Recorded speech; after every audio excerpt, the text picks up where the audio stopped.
Hi everyone, this is Karen Elokso and welcome back to my YouTube channel. For today's video, a day in my life being a college student. For today's video ay nandito kami sa LSPU campus at kami ay nagpa-flag ceremony na ginaganap tuwing Lunes. Pagtapos namin mag-flag ceremony ay nagdiretso na kami sa aming first subject at hindi rin ako nakapag-video ng time na yon kasi sobrang higpit ng aming teacher. And pagkatapos namin ay dumiretso na kami dito sa aming second subject, ang statistic. So sa mga time na to ay kami inaantok na kaya kami yan ay nagtatawanan at nagkukulitan ng aking mga kaibigan.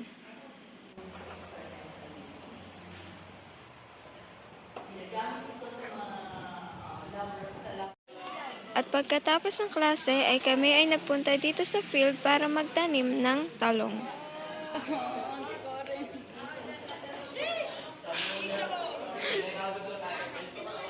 Maya-maya lang ay inutusan ako ng aming guro na picturean sila mula sa taas.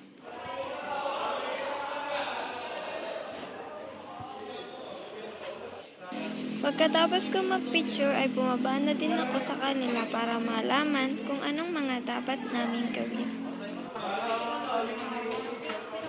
Hi Janice! At nang matapos ang aming subject ay lumabas na din kami para mag-lunch.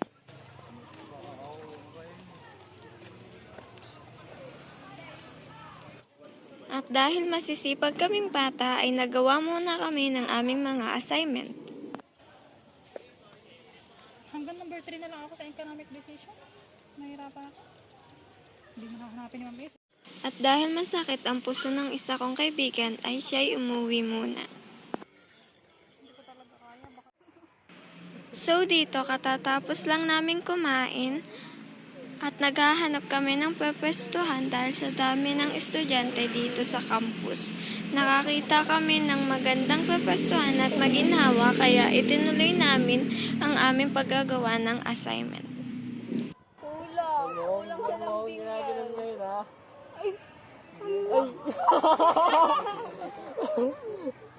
Nadadagdagan. Pagdating ng 3:30 ng hapon ay pumunta na kami sa susunod naming subject para sa aming pag-aaral.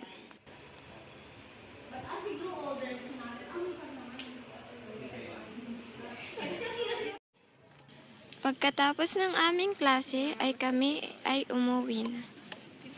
Thank you. Hindi kami nagbalita. Bago kami umuwi ay dumaan muna kami dito sa mini mall para maghanap ng arnis na gagamitin namin sa PE.